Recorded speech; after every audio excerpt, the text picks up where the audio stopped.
El Señor le bendiga, amén. Ayer miraba algo y decía que Lima es la ciudad que no llueve, que hace 600 años no llueve, dice, ¿no? Ahí hay Y a veces así pasa con algunos de nosotros que no nos saludamos, que no nos conocemos, ¿no? Nunca hemos estrechado la mano a alguien que está aquí. Vamos a hacer este ejercicio en este momento. Tú acércate a alguien que no conoces, que nunca le has dado la mano, ni siquiera sabes su nombre, pero que está en esta noche. Muévete de tu sitio, hermano, muévete, por favor. Acerquémonos a alguien. Aleluya. Bueno, yo conozco a todos. Ahí está Jonathan con su tío Benito, ¿no? Que Jonathan está viniendo, damos gracias a Dios a Jonathan. Y también, lo que no me acuerdo es el nombre del hermano de Carol, amén, de Carol Tenazoa, amén. Oh, aleluya, Dios te bendiga. Él está viniendo los domingos, todos los domingos. Saludemos. Y también está nuestro hermano Walter Larios, él es padre de nuestra hermana Dayana Larios, amén. Damos gracias al Señor amado. La iglesia meditaba mientras leía la palabra Carol, ¿no? Carol Tenazoa, ella llegó primero y después poco a poco ha ido trayendo a su familia, ¿no? Y ya trajo a su tía, ahora a su sobrino, su hermano. Así va Dios agregando a la iglesia, ¿no? Dios es bueno, hermano. Vamos a Filipenses capítulo 1.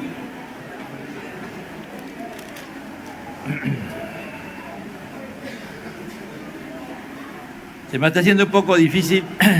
Voy a pedir al Señor cómo ordenar, pero la idea es predicar sobre cristología, ¿no? Sobre Cristo, antes de afirmar por qué Jesús salva, por qué Jesús bautiza, por qué Jesús sana y por qué Jesús viene, ¿no? Estoy orando a Dios para verlo de qué manera lo vamos a hacer. Padre, te doy gracias, te adoramos Dios, porque tú eres Dios. Tú eres el único, Señor, no hay otro. Gracias por este calor, gracias por este clima, Señor. Hasta aquí, tú has sido fiel con esta ciudad de Lima, Señor. Realmente has sido más que fiel, Señor. Aunque nosotros somos infieles, tú permaneces fiel. Y te pido por tu iglesia en la ciudad de Lima, por todas las iglesias, Señor, que hay, que tienen y predican y enseñan la sana doctrina, Señor, que te conocen y entienden el Evangelio. Que nos levantemos en clamor delante de ti, por esta ciudad de Lima y por el Perú y por esta nación, Señor. Últimamente hay un espíritu de amordecimiento. Se está adormeciendo tu iglesia, Señor. No quiere orar, Señor. No quiere. Está satisfecha con lo que tiene.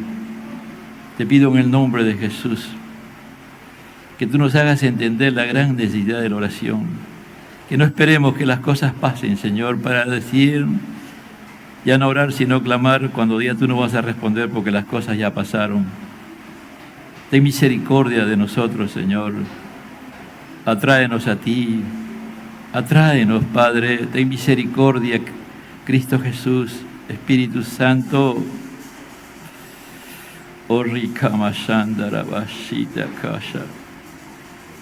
Ten misericordia, Señor. Ten misericordia, Padre de la gloria. Filipenses capítulo 1, versículo 1. La palabra de nuestro Dios se lee en el nombre del Padre, del Hijo y del Espíritu Santo. Pablo y Timoteo, siervos de Jesucristo, a todos los santos en Cristo Jesús que están en Filipo con los obispos y diáconos. Gracia y paz a vosotros de Dios nuestro Padre y del Señor Jesucristo. Doy gracias a mi Dios siempre que me acuerdo de vosotros, siempre en todas mis oraciones, rogando con gozo por todos vosotros, por vuestra comunión en el Evangelio desde el primer día hasta ahora, estando persuadido de esto, que el que comenzó en vosotros la buena obra la perfeccionará hasta el día de Jesucristo. Como es justo sentir esto de todos vosotros, por cuanto os tengo en el corazón y en mis prisiones y en toda la defensa y confirmación del Evangelio, todos vosotros sois participantes conmigo de la gracia. Tomen asiento, hermano. El apóstol Pablo, Dios dirigía su vida del apóstol Pablo, y el que tenía la agenda realmente de la vida de Pablo era Dios. Entonces Pablo tiene como todos nosotros tenemos paradigmas, ¿no? Tenemos ya cosas y planificamos las cosas a nuestra manera, a nuestra forma, y muchas veces pensamos que lo estamos haciendo conforme a la voluntad de Dios, pero en realidad no siempre es así, ¿no? Como digo, paradigma es cuando yo tengo algo ya establecido, ¿no? Y no cambio eso. Por ejemplo, me levanto y oro un rato, un tiempo, y después me voy al baño, me aseo y hago, si considero, preparo mi desayuno y lo hago, ¿no? O me tomo algo y me tomo una taza de café o de leche y me voy. Y siempre hago esa rutina, ¿no? Y nadie me mueve de eso, ya ese es mi paradigma, ¿no? Algo que está establecido ahí.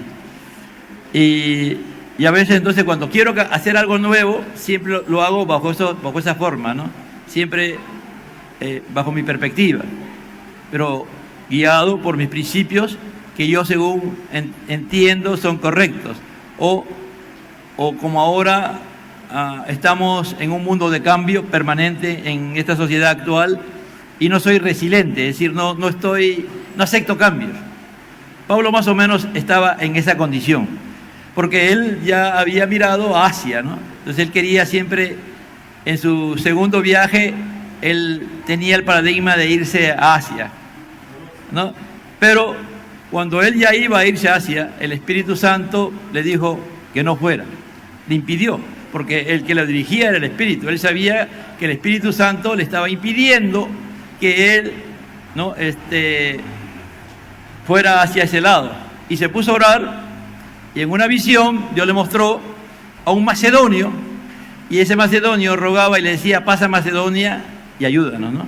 Entonces él entendió claramente que Dios quería que fuera no a Macedonia en sí, sino a Europa, a otras culturas, a otras naciones, totalmente. Cuando él llega a Macedonia, llega a Europa, ¿no? Y la primera ciudad que él va a predicar es Filipos, ¿no? En Filipos era una ciudad que tuvo su momento de gloria muy grande, ¿no? Alejandro el Grande, su padre, estableció esa ciudad y él la dedicó a una de sus esposas, Filipa, ¿no? Y cuando el Imperio Romano tomó el control venció a los macedonios, le prohibió a los macedonios que producieran nada, prácticamente lo único elemental para poder vivir. Les prohibió producir, por ejemplo, las minas, todo aquello que les generara recursos y se volvieran una potencia. Porque Alejandro el Grande fue, hasta el día de hoy no ha habido un más grande conquistador que Alejandro el Grande, y era prácticamente un joven, ¿no? Muy joven, murió también. Entonces ellos eran bien pobres, Filipos era pobre. Entonces ahí a ese lugar llega Pablo y predica la palabra. Y cuando Pablo cae, el imperio, lo acusan los judíos, y él presenta defensa de que él es romano y le pide que ir a Roma. Entonces le dan esa oportunidad y él llega a Roma. Entonces está preso en Roma, y de ahí esta iglesia pobre, le envía una ofrenda. Increíble, ¿no? Los pobres le envían una ofrenda a Pablo. Entonces Pablo, por medio de Epafrodito, y él agradecido, Epafrodito se pone grave, casi se muere, y después tiene que regresar y lleva la carta a la iglesia de Filipos, ¿no? Es importante, hermano, que veamos el contexto, ¿no? ¿En qué situación estaba Pablo? Estaba preso. No estaba preso en una situación crítica, porque era preso, como era ciudadano romano, tenía ese privilegio, era con arresto domiciliario. Es decir, él había alquilado una casa, y en esa casa estaba Pablo, y ahí tenía soldados que lo cuidaban las 24 horas del día. Podía recibir visitas, todo. El segundo encarcelamiento de Pablo ya ese fue distinto, ¿no? El primer encarcelamiento, entonces él pudo escribir, y escribe esta carta a la iglesia de Filipos cuando Epafrodito va a llegar. ¿Por qué? Porque él se entera de algunas cosas que había estaba pasando en la iglesia. Pero esta epístola se la conoce como la epístola del gozo, es decir, del gozo, ¿no? Es decir, y en segundo lugar, también se aplica cuando hay diferencias entre hermanos en la iglesia, ¿no? Porque aunque parece que no, pero a veces, hermano, hay enemistades entre los hermanos, y hay hermanos que a veces se pasan meses, años y no se hablan, ¿no? Y se congregan en las iglesias, y aquí puede estar pasando, ¿no? Que ni se saludan, que ni se hablan, ¿no? Y han sido grandes amigos, y por situaciones a veces que no tienen valor realmente, tienen esa situación. Entonces dice Pablo y Timoteo, siervos de Jesucristo, a todos los santos en Cristo Jesús que están en Filipo. No se sabe por qué Pablo incluye a Timoteo, porque Timoteo todavía no había llegado, o posiblemente haya llegado, pero todos los comentaristas dicen que como que cuando llegó a él, a Filipos, llegó con Timoteo, toma el nombre de Timoteo. En segundo lugar, la palabra siervo significa esclavo, ¿no? Dulos, esclavo. Cuando nos ponemos a meditar más adelante en lo que Pablo va a decir, ¿no? Acerca de el derramamiento de Jesús prácticamente, y la negación de Jesús, de dejar todas sus atributos para humanarse, no dejarla de lado, sino estando en Él, pero no poniéndolo en acción. Él va a usar también que Jesús se hizo siervo, ¿no? Y cuando uno mira y comienza a evaluar, ¿no?, el Imperio Romano, en el Imperio Romano los esclavos eran prácticamente como un objeto, ¿no?, como una cosa que había, ¿no? Y los amos decidían sobre la vida de los esclavos o los siervos, ¿no? Ellos no tenían prácticamente ni opinión, ni voz, nada, absolutamente nada. Es decir, el Imperio Romano llegó a un desarrollo increíble, pero en el aspecto humano había momentos que no tenía los más mínimos sentimientos, ¿no?, que un ser humano tiene, por más malo que sea, ¿no? Por ejemplo, si un soldado, un oficial salía a la guerra, porque a veces la guerra duraban 3, 4, 5, 6 años, 7 años, ¿no?, porque se iban a Nueva Inglaterra o se iban a otro país, y el solo hecho de ir como soldado se demoraba, ¿no?, y aún plantear la estrategia para topar el pueblo o la ciudad o el país, era todo un tema, se demoraban años. Y él dejaba embarazado a su esposa, él ni siquiera sabía que su esposa se había embarazado, y cuando él regresaba había como un rito, ¿no?, que la esposa se paraba como en fila así, y la esposa primero, los hijos, y al final ponían al último hijo, el que había nacido, y que durante él no estaba, ¿no? Y dice los historiadores que él pasaba solo a la esposa, a los hijos y todo, pero si él se pasaba de largo y no aceptaba, ni lo cargaba, nada, ni le daba un saludo al hijo, eso significaba que él lo negaba. Entonces, ¿qué pasaba con ese hijo? Dicen los historiadores que lo llevaban al mercado de esclavos y lo vendían como un esclavo, ¿no? En ese tiempo también, si alguien nacía con un defecto, los hijos nacían con un defecto, algunos agarraban y lo despeñaban, ¿no? No había gente con problemas, porque ellos hacían todas esas cosas. Y Pablo se va a comparar con un esclavo, como Jesús también lo hizo. Porque cuando tú miras en el capítulo 2 cuando Pablo va a hablar sobre eso, y tú miras esa sociedad, entonces Jesús se hizo de esa manera, pues, ¿no? Es decir, él se hizo totalmente esclavo. Él ya no tenía voluntad propia, él ya no vivía para sí, sino vivía ¿para quién? Para su Dios. ¿Quién era su Dios? Por eso dice, cuando él habla dice al Dios y Padre, dice, ¿no? Él oraba a Dios como Padre. Él dependía totalmente del Espíritu Santo. Es decir, para realmente nosotros llegar a crecer y llegar a las dimensiones que Dios tiene para nosotros, para las cosas que antes tanto se nos habla, ¿no?, que Dios tiene cosas grandes que oído no vio, ni ojo vio, y nos hablan y la gente se emociona, ¿no?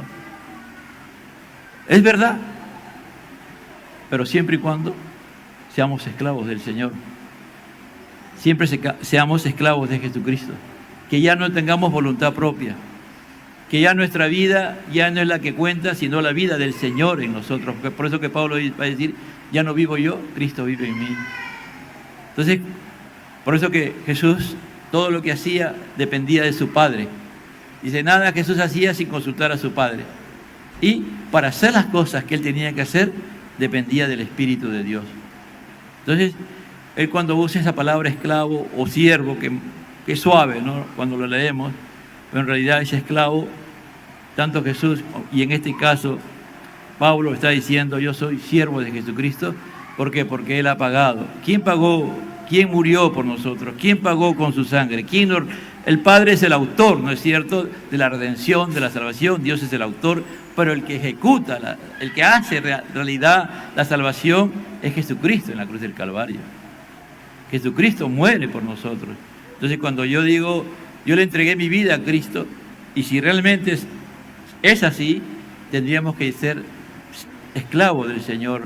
Pero para llegar a eso, amado hermano, es un proceso. Es un proceso bien grande, ¿no?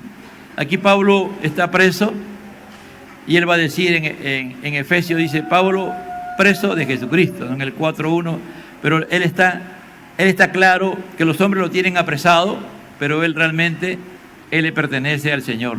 Dice, a todos los santos en Cristo Jesús. Para poder ser santos, hay que estar en Cristo Jesús. Si no estamos en Cristo Jesús y no vivimos en Cristo Jesús, no podemos vivir la vida de santidad.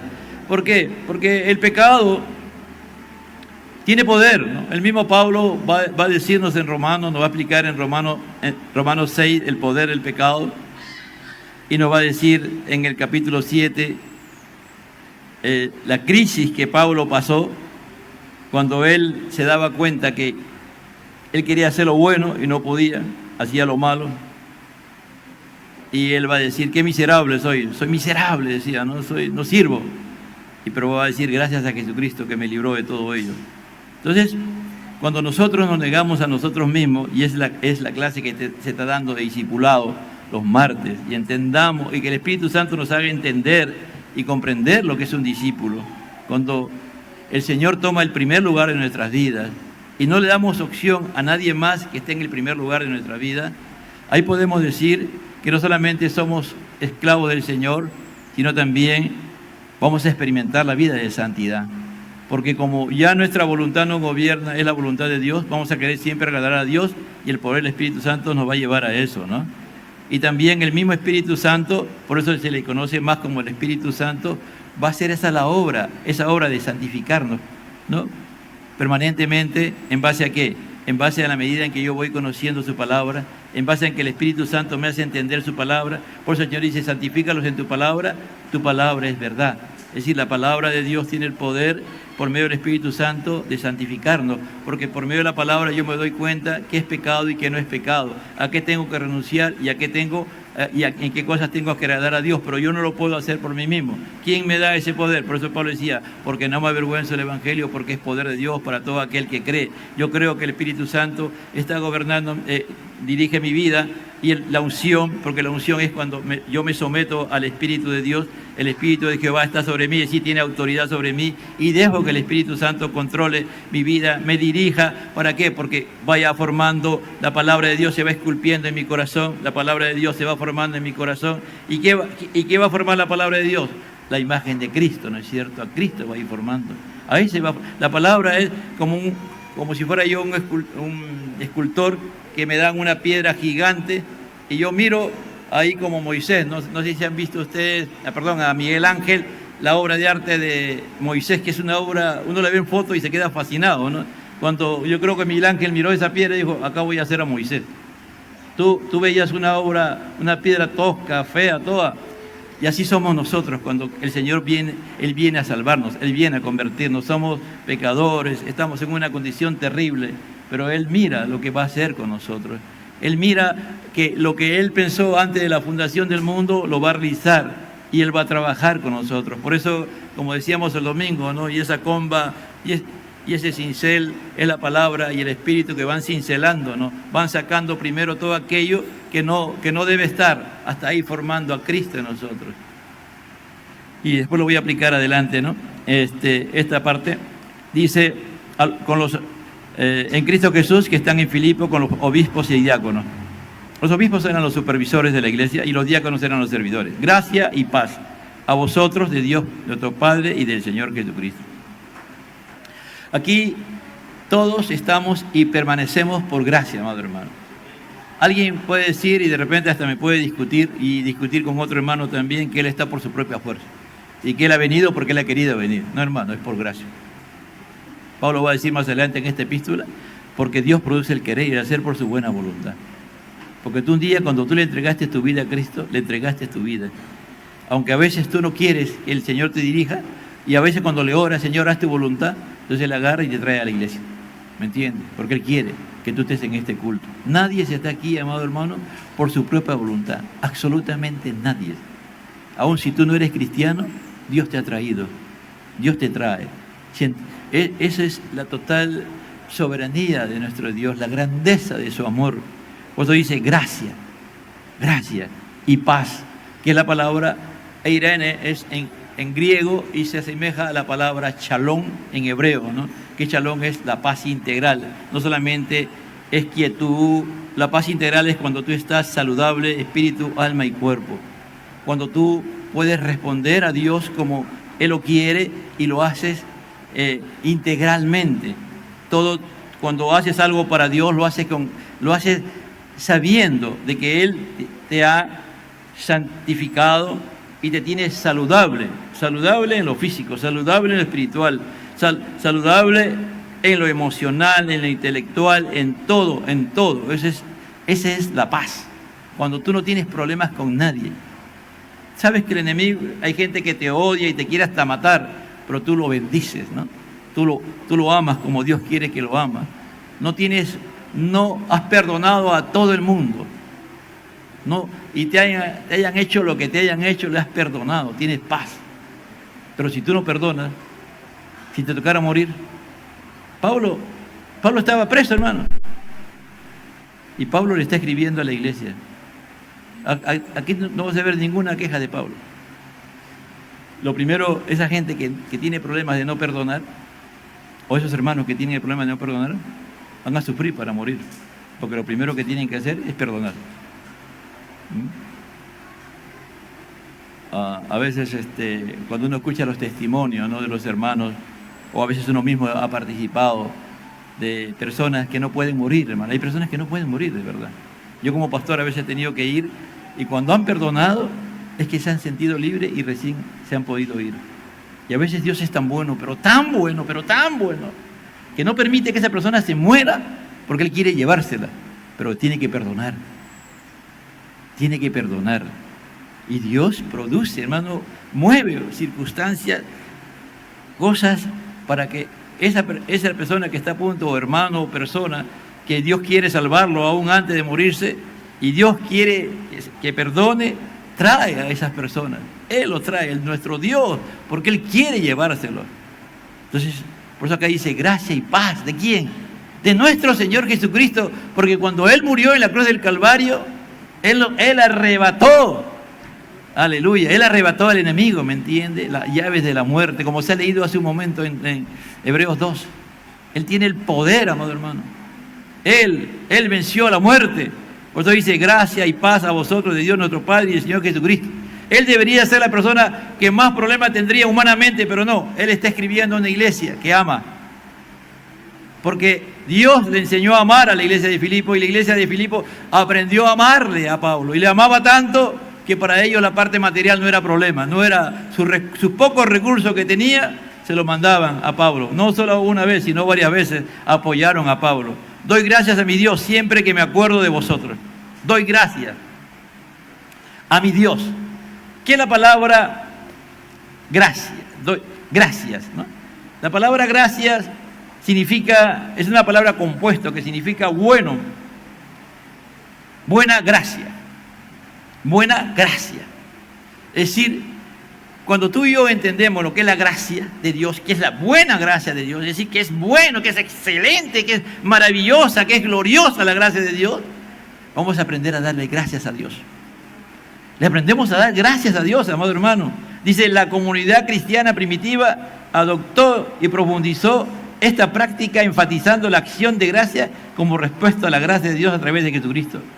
Mire, la gente del mundo, en el Imperio Romano y griego, cuando alguien hacía algo por ellos, ¿cómo le hacían? Le daban las gracias. A veces organizaban un banquete, una comida especial para darle gracias a esa persona. Y también a sus dioses paganos, según ellos. Pero los judíos, ¿qué hacían los judíos? En la tradición judía, dar gracias a Dios era un aspecto central del culto y la vida diaria, reflejada en oraciones y salmos. Es decir, le damos gracias a Dios. Somos conscientes de que por esta gracia estamos como estamos. Si Dios te salvó, es por pura gracia. Si Dios te sanó, es por pura gracia. Si Dios te perdonó, es por pura gracia, ¿me entiendes? Y si toda esa palabra gracia, gracia, permanentemente la entendemos que es gracia, nosotros debemos de ser personas agradecidas, porque acá Pablo dice, doy gracias. No dice gracia, gracias. Es decir, entiendo que lo que tengo es por la gracia, por la buena gracia de Dios. Por eso, amado hermano, Dios nos ayude, o más que todo, tome control de nosotros y seamos personas agradecidas. Si tú haces memoria, en esta semana, ¿qué cosa Dios ha hecho para ti? Que tú te has podido quedar maravillado. Ayer yo no quería ir a una boda, pero fui a acompañar a mi esposa. Me pidió, fui.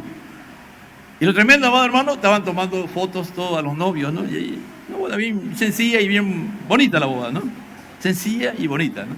Y lo fascinante, lo que más me impactó de toda la boda, fue que eran ya como las 6 de la tarde y aparece un arco iris, hermano. Es increíble, ellos estaban tomando fotos y detrás de ellos salió un arco iris. Dije, gloria a Dios, qué grandioso Dios, cuánto amas a esta pareja, a estos esposos, que tú has movido tu creación para que ellos puedan celebrar su boda. Es decir, eso, hermano, no hace ni un catering. Y se ganan 200,000, 300,000. No, amado hermano, cuando Dios está ahí, tú te puedes casar hasta con sandalias, ¿me entiendes? Y con la pobre ropa que tengas. Pero lo que vale es la presencia de Dios. Es decir, dije, qué grandeza de Dios. No sé, ¿eres agradecido a Dios cuando ves que las cosas que tienes es por gracia de Dios y su misericordia? Por eso Pablo dice, Pablo preso le dice a la iglesia, gracia y paz de nuestro Señor Jesucristo. No se olviden que por Él tenemos gracia y paz. Igual para nosotros, amén. Siempre en todas mis oraciones. Dice que Él daba gracias rogando, suplicando. Es decir, es suplicando. Pablo suplicaba por la iglesia de Filipos y por todas las iglesias que Dios le permitió levantar y por todos los hermanos que Dios lo usó para convertirlos o darle una palabra. Preso, hermano, no se olvidaba, preso no estaba como esas personas que tienen un problema y están ahí dando lástima, ¿no? Porque quieren que todo el mundo le tenga le tenga compasión, le tenga lástima. Ay, ¿qué te pasó? Esa persona me hizo tal cosa. Y le cuenta, todo el mundo sabe su historia, todo el mundo sabe su historia. Pero nunca le ha ido a decir a Dios, Señor, mire, esta persona me hizo esto. ¿Qué hago, Señor? Pablo no está así. Pablo no está diciendo, mira, estos judíos ya no me soportaban y me han querido matar, porque me han querido matar, y me he venido a refugiar y a todo el mundo le contaba toda la historia que había pasado para llegar a Roma. Y lo último que me pasó, decía, mira, el barco naufragó, por si acaso. qué piña, qué salado, mira, todo lo que me ha pasado. Tú no lo ves en ningún momento a Pablo quejarse, hermano. ¿Te imaginas, Pablo, ese barco se iba a hundir? Porque realmente debía hundirse. Y Pablo le oró al Señor, le dijo, no te preocupes, Pablo. La embarcación y todo lo que hay en la embarcación se va a perder, pero ninguno va a quedar muerto. Y llega a la isla, hermano. Y él agarra para... Como estaban todos mojados, había que levantar, pues, y parece que era invierno, había que hacer fogata para que se calentaran. Y él está juntando leña y ¡pah! Una serpiente le pica. Y él agarra y lo sacó y lo bota. Y todo el mundo esperaba que se muriera y no pasó nada. Él podía contar todas esas historias y quejarse de lo malo que le iba con el Evangelio. No, hermano, aquí Pablo está preocupado. ¿Por qué? Por su iglesia de Filipos. ¿Sabes una cosa? ¿Qué te está pasando, hermano? ¿Qué crisis tienes? Anda, dale gracias a Dios por esa crisis. Dale gracias a Dios por lo que estás pasando. Porque ahí Dios se está formando en ti. Es Jesucristo se está formando en tu vida. Dios se está mostrando su gloria en tu vida. Créelo, vas a salir de eso. No vas a perecer, hermano. No te va a pasar nada, siempre y cuando te hayas humillado. Si es que tú eres el culpable de las cosas que están pasando, arrepiéntete, pídele perdón a Dios y Dios te va a restaurar. Él no estás para este tiempo no te vas a ir, no te va a pasar nada. Es el tiempo de Dios para ti. Dice, siempre en todas mis oraciones rogando con gozo por todos vosotros. Es decir, con alegría. Pablo lo metieron preso en Filipo, hermano. Antes de meterlo preso lo apalearon, le dieron de látigo. Y después lo metieron preso. Y Pablo y Silas se pusieron a orar y hubo un terremoto y el epicentro era la cárcel. Así fue. Literalmente un terremoto y todas las puertas de la cárcel se abrieron. Las cadenas se cayeron, fue un milagro inaudito. Y el carcelero, de acuerdo a la costumbre romana, si dejaba escapar a los presos, lo mataba. Y él se iba a matar y Pablo le dice que no se matara. Y se salva después el carcelero y su familia. ¿No? Tú y tu casa serán salvos, dice Pablo.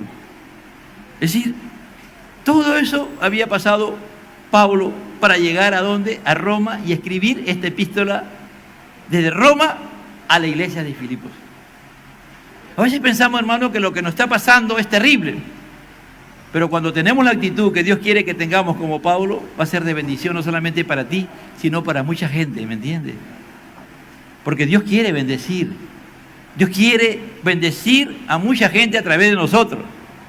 Aún en nuestras pruebas, en los momentos duros, difíciles que podamos pasar, Dios nos va a usar para bendecir. Dice, y por vuestra comunión en el Evangelio, por vuestra koinonía, por vuestra unidad en el Evangelio. Es decir, que el Evangelio que Pablo le había traído, que es el mensaje de Dios, el mensaje de salvación, el mensaje de redención de Dios, había hecho que esta iglesia de Filipos, esta iglesia donde había muchos pobres, ahora tuvieran una esperanza y fueran ricos en el Señor con tantas bendiciones que Dios le daba. Dice, por vuestra comunión en el Señor desde el primer día hasta ahora. Pablo está afirmando, hermano. Sí, había problemas entre Evodia y Síntique, es verdad, pero la iglesia seguía unida. La iglesia tenía comunión con Dios y ellos tenían comunión entre ellos. Y aquí está el pensamiento principal. Estando persuadido de esto, que el que comenzó en vosotros la buena obra.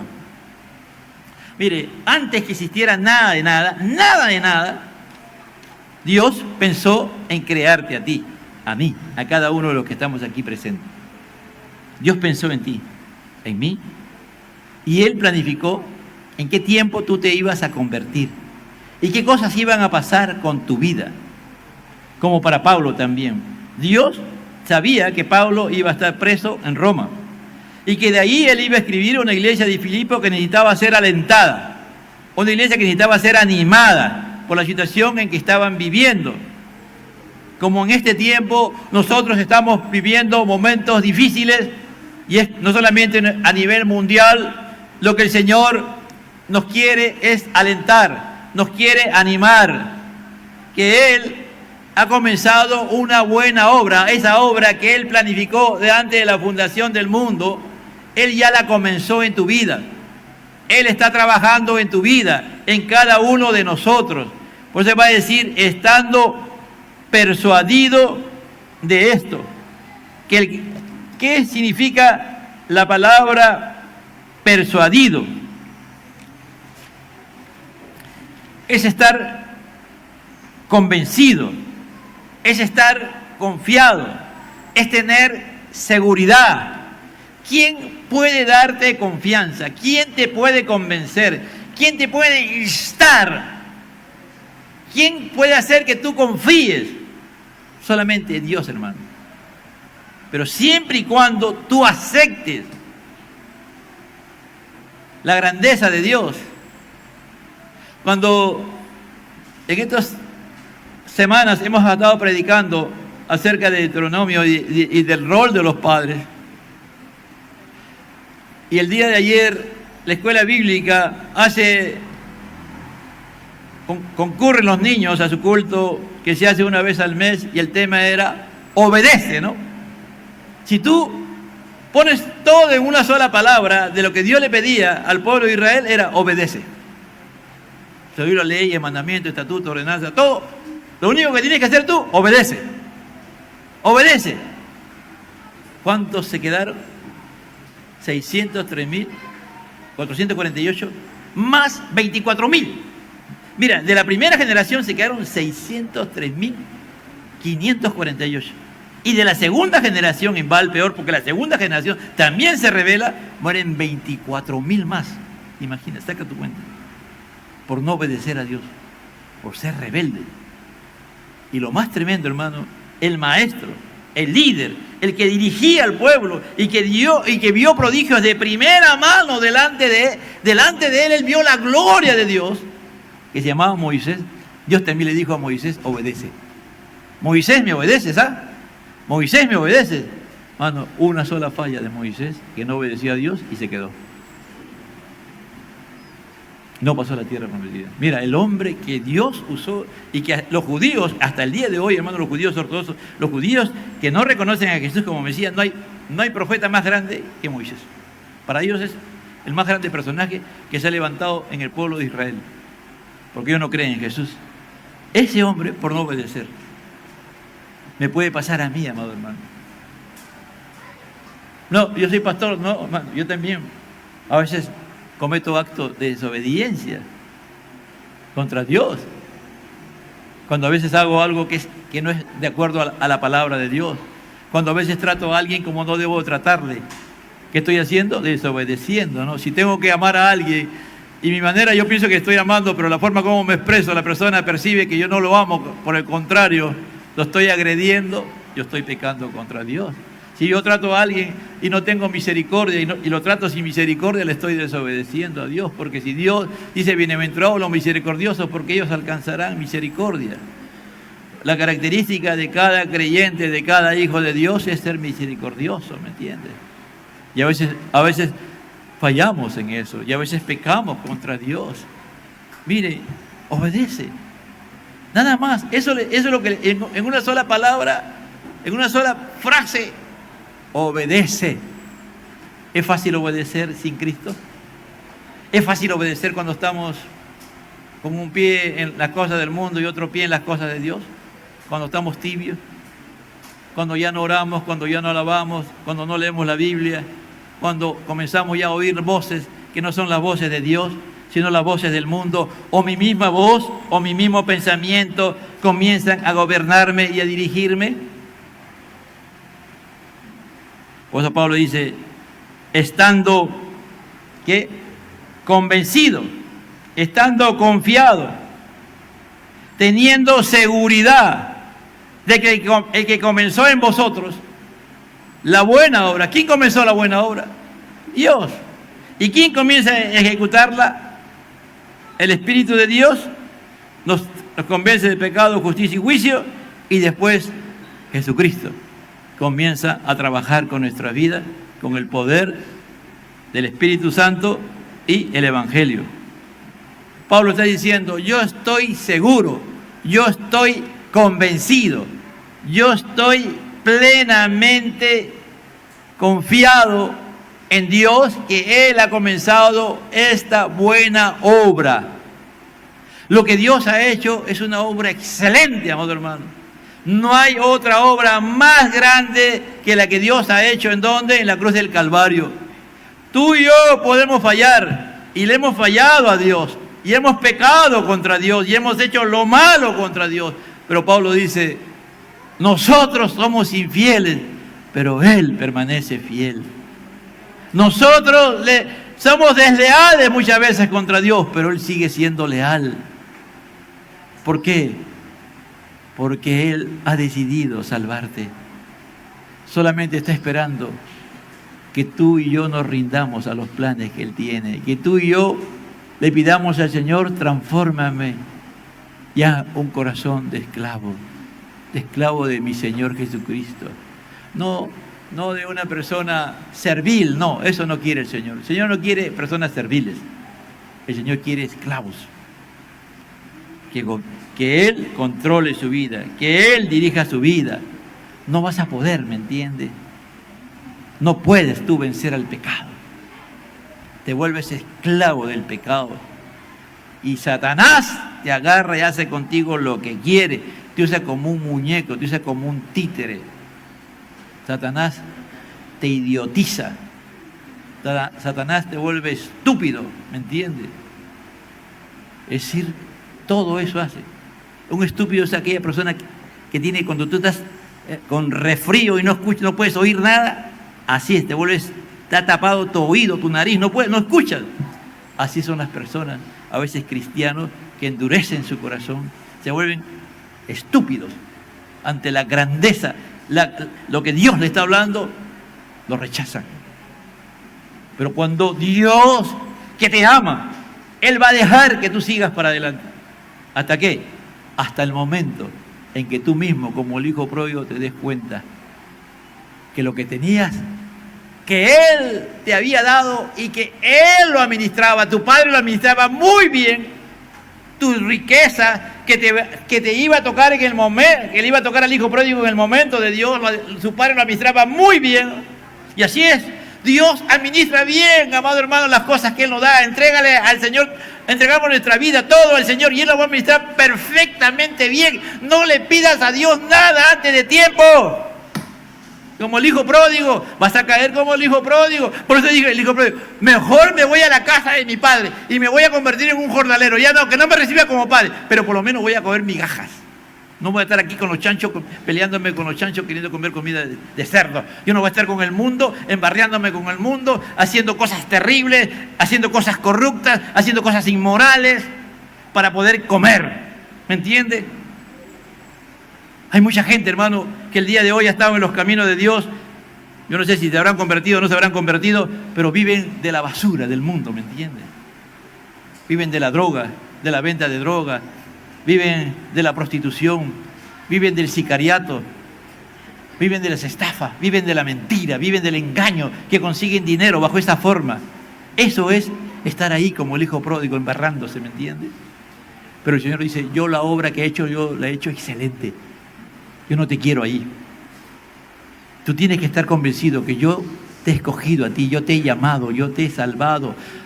Yo he pagado por ti con la vida de mi Hijo amado. Por eso que la obra que estoy haciendo es excelente, es maravillosa, es gloriosa. Yo quiero ver mi gloria en ti. Para eso te creé, te he creado y te he salvado y te he convertido. Por eso Pablo está ahí en la cárcel y le está animando a la iglesia de Filipo y nos anima en esta mañana, estando persuadido de esto, que el que comenzó por nosotros una buena obra la perfeccionará, la va a ir madurando.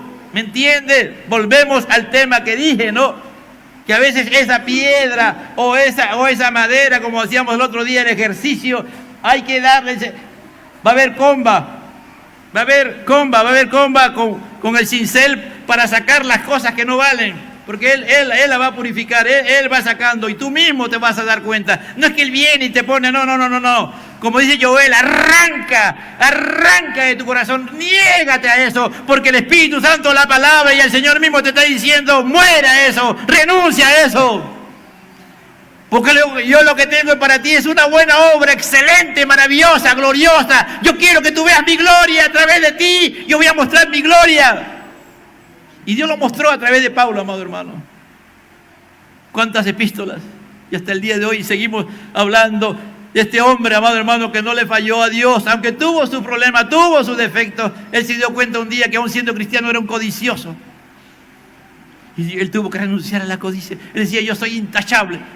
Pero cuando comenzó a mirar bajo el Espíritu Santo, porque él sabía de memoria los mandamientos, estatutos y ordenanzas, y un día el Espíritu Santo le hizo ver, oye, el 10º, no codiciarás. ¿Qué habrá codiciado Pablo? ¿Qué dices? Y cuando me di cuenta que era un codicioso, me di cuenta que no solamente incumplía el primer mandamiento, sino todos los restantes. Porque al ser codicioso ya no era Dios mi Señor. Había algo más importante que Dios en el primer lugar. Ya no tomaba el nombre de Dios en vano. ¿Por qué? Porque quería las cosas para mí. Y comienza a aplicarse y darse cuenta, amado hermano, que él le fallaba a Dios. No solamente era codicioso, que no le fallaba a todos los mandamientos. Por eso acá Pablo está diciendo, ya Cristo pasó, ya Cristo cumplió, ya Cristo lo hizo. Ahora tú métete en Cristo, vive en Cristo, únete a Cristo, pues es esclavos de Jesucristo. Gracia y paz, ¿de quién? Del Padre y del Señor Jesucristo. Dice, la perfeccionará hasta el día de Jesucristo. Amado hermano, algunos ya no está llegando, ya dentro de poco no va a llegar nuestro día ya, ¿no? Es decir, el día que o Cristo viene antes o tenemos que partir. Yo no sé cuántos años más de vida viviré. Yo no puedo decir voy a 80, 90, no sé, hermano. A veces me pongo a pensar sobre ese tema, ¿no? Me pongo a pensar, pero sí sé que mi tiempo es corto. Sí sé que el tiempo de vida que me queda es corto, salvo que Cristo venga antes y nos vamos todos juntos. Pero si Cristo, si Dios Padre, Dios Hijo y Dios Espíritu Santo han decidido que esto todavía hay más jornada para adelante, un día ya no estaré acá en esta tierra.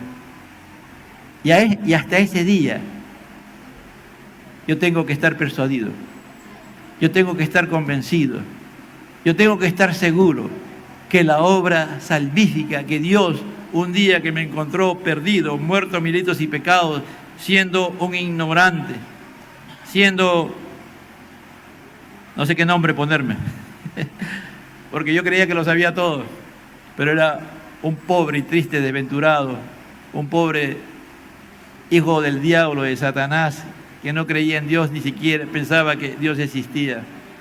Ese Dios trabajó con mi vida casi un año para convencerme, para persuadirme, para hacerme creer que Él era Dios y que no había otra cosa. Ese Dios, yo no sé cómo comenzó Dios tu vida de salvación. Yo no sé en qué condición estás el día de hoy, pero sabes una cosa, estás aquí porque Dios ha comenzado una excelente obra. De repente estás en crisis, de repente estás en un proceso, pero Dios está contigo. Dios está contigo. Él no te va a dejar. Él no te va a dejar. El otro día estaba con el pastor Luis Sánchez y él narraba una historia, ¿no? de un padre que tenía recursos y su hijo se iba a casar. Y su hijo le va y le dice, papá, me voy a casar. Necesito $45,000 para mi boda, le dice, ¿no? Mi papá le mira y dice, $45,000 para tu boda. ¿Sabe? Cuando yo me casé no tenía nada para casarme. Y tú vienes a pedirme plata. ¿Sabe qué va a pasar? Dice, mírame, tú vas a organizar toda la boda, vas a gastar todo. Te vas a gastar los $45,000. Pero acuérdate, al día siguiente de la boda, ninguno de los que estuvieron en tu boda van a estar contigo cuando tengas problemas. Acuérdate de eso, híjole. Acuérdate clarito de lo que te estoy diciendo. Yo te recomiendo que ese dinero, yo te lo puedo dar, lo uses para otra cosa, si te lo doy. Ya, pero como yo soy tu papá, te voy a dar $10,000. Ya, tú haz lo que quieras. Pero te he dicho mi consejo. Fue un hecho verídico, ¿no? Que él narraba. Y es verdad, hermano. Oye, hacemos tanta como pavos reales, ¿no? Y después, hermano, a la hora que tienes problemas, esas personas te dan, al menos los que te venden la forma, ¿no, hermano? El que comenzó en ti y en mí la buena obra, la está perfeccionando. A veces sufrimos, hermanos. Pero como Pablo, con gozo. Si estás claro que Dios, eres un escogido, un elegido por Dios, eres un hombre de Dios, una mujer de Dios, que ama a Dios pese a todos sus defectos, estás aquí porque Dios quiere restaurarte y levantarte para su gloria. Padre, yo te doy gracias. Gracias, Padre, por tantas bendiciones. Más. Oh, Padre, gracias. Gracias porque tú has comenzado una buena obra en la eternidad. Antes que existiera nada, pensaste en nosotros, en cada uno de los que están aquí en esta mañana, Señor. Porque es una obra excelente, gloriosa, que tú quieres mostrar tu gloria a través de nosotros. No tenemos que rendirnos, tenemos que ser esclavos tuyos voluntariamente. Ya no gobierna nuestra voluntad. Reconocerte a ti como Señor, entregarte todo. Y tú transformarás nuestra vida y veremos tu gloria cada día, Padre. Al Padre, al Hijo y al Espíritu Santo, gloria a Dios, gloria a Dios, gloria a Dios.